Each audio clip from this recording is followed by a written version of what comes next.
While it is looking more and more likely to be irresponsibility and incompetence on the set of the Western movie Rust on October 21 of this year that caused the death of cinematographer Halyna Hutchins. Having said that, authorities have not ruled out foul play, so murder or negligent homicide is still a possibility. Court documents were released last week, revealing initial interviews with Assistant Director Dave Halls and Armorer Hannah Gutierrez-Reed. Halls said that he couldn't recall how thoroughly he checked the gun before handing it to actor Alec Baldwin. Gutierrez-Reed told police that she checked the dummies and ensured that there were no hot rounds. Witnesses also stated that Gutierrez-Reed had said to them at lunch that same day that ammo was left on a cart on the set, not secured. Remember, there was a disturbance on the set earlier that day, with several crew members walking off in a dispute with producers over pay, safety conditions, and a long drive to and from the set. Director Joel Souza told investigators that he and Hutchins were focused on the camera and having to move it. The delay brought on by the walk-off caused the light to shift. He said that the scene did not require live rounds, and that he did remember hearing Dave Halls yell out, "Cold gun," to Alec Baldwin, something that Hall now disputes. Santa Fe County Sheriff Adan Mendoza has said that, as of now, this is a criminal investigation. Was this a terrible accident waiting to happen? Or was it murder? This is Solve Crimes.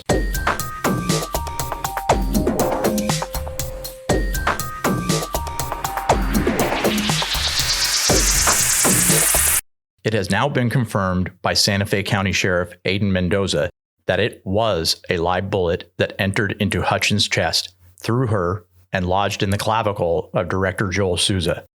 Investigators have now recovered both the bullet and the shell casing. We have the spent shell casing from the bullet that was fired from the gun.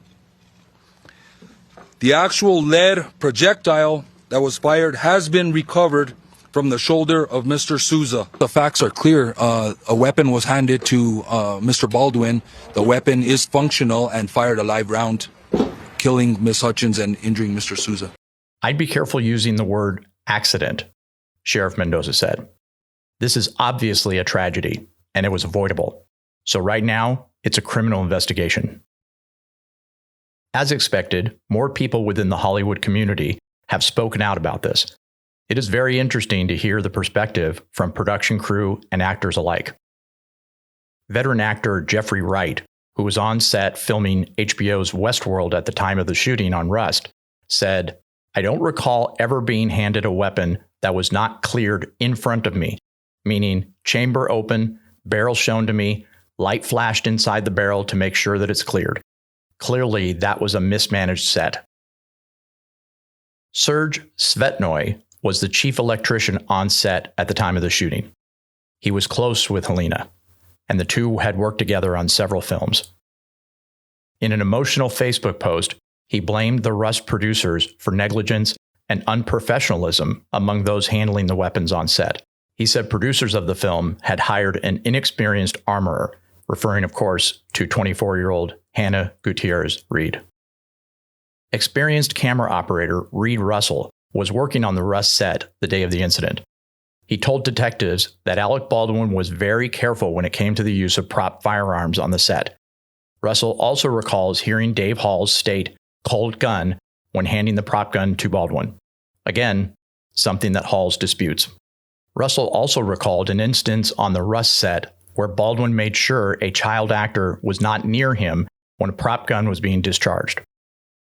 Veteran Hollywood armorer Clay Van Sickle had a few insights into proper protocol. The question I have is why an AD was handling a weapon. That should never happen. The procedure would be to open the cylinder and then spin it so that you could see all 6 cylinders were either empty or had dummy rounds in them. There was some negligence, definitely on this set. The 911 call from the set that day has been released. The caller identified herself as the script supervisor. We've edited out her name.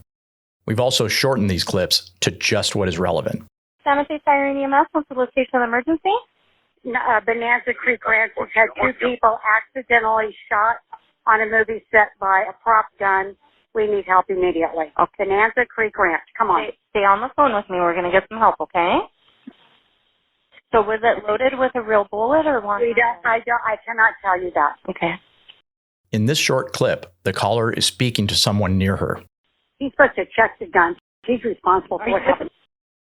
We're assuming that she's talking about Dave Halls, the assistant director, since the armorer is female. The first caller suddenly hands the phone off to an unidentified man who confirmed to the 911 operator that it was one wound on two individuals. Is there more than one wound? I think there's one on two individuals. One wound on two individuals? Help is on the way, okay? Alec Baldwin made an impromptu statement to paparazzi on the side of the road in Manchester, Vermont, where the Baldwin family has been spending time since the incident. It's the first time he's been on camera since Hutchins' death. I've been ordered by the Sheriff's Department in Santa Fe. I can't answer any questions about the investigation. I can't. It's an active investigation in terms of a woman dying. She was my friend. She was my friend. We were a very, very, well-oiled crew shooting a film together, and then this horrible event happened. As we presented in part 2, Halls has a past littered with on-set issues, ranging from sexual misconduct to yet another prop gun misfiring on the set of the 2019 short film Freedom's Path. Prop maker Maggie Gall said in her statement to police that she had worked with Halls on the Hulu series Into the Dark in 2019. Gall had filed an internal complaint about Halls during that time over concerns about his behavior on set. She said that Halls disregarded safety protocols for weapons and pyrotechnics. One situation she recalled was when the supervising pyrotechnician lost consciousness on set and Halls tried to continue filming. She also said, "This situation is not about Dave Halls. It's in no way one person's fault. It's a bigger conversation about safety on set and what we are trying to achieve with that culture." Here's what we do know about Hannah Gutierrez-Reed. She's 24 years old. She's the daughter of legendary Hollywood armorer Thel Reed.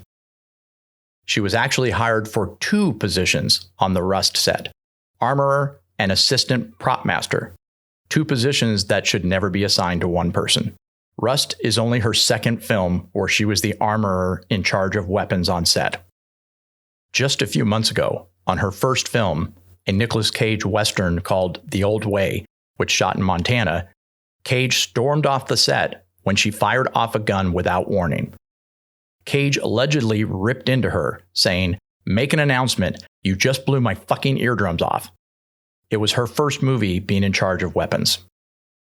Through her attorneys, she said that she blames the producers of Rust for an unsafe set. Veteran prop master Neil Zaromsky turned down an offer to work on Rust because producers insisted that one person could do both positions. The AD acted out of his jurisdiction, and in fact, calling it a cold gun probably allayed people's fears.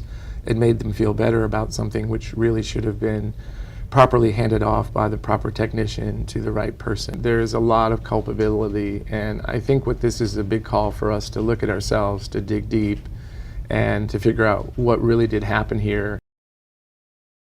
Gutierrez-Reed was on an episode of a podcast called Voices of the West, which was posted only a month before the Rust shooting. Here's a short clip with some significant insight. So it's really cool. It was a really badass way to start off a really long and cool career, I'm hoping. But I just finished up working on The Old Way with Nicolas Cage, his very first Western. Oh, I heard about that. And it was also my first time being head armor as well. And how was that? I was really nervous about it at first, and I almost didn't take the job because I wasn't sure if I was ready, but doing it, it went really smoothly. Later in the podcast, she says, "I think the best part about my job is just showing people who are normally kind of freaked out by guns how safe they can be and how they're not really problematic unless put in the wrong hands." So we're still asking your opinion. Terrible accident? Staggering incompetence? Or was a bullet put in the prop gun on purpose, making it murder? Let us know in the comments. We'd love to read your thoughts.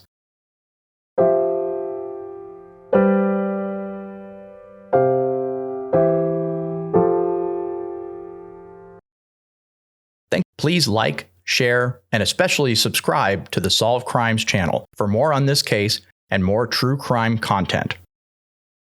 This is Solve Crimes.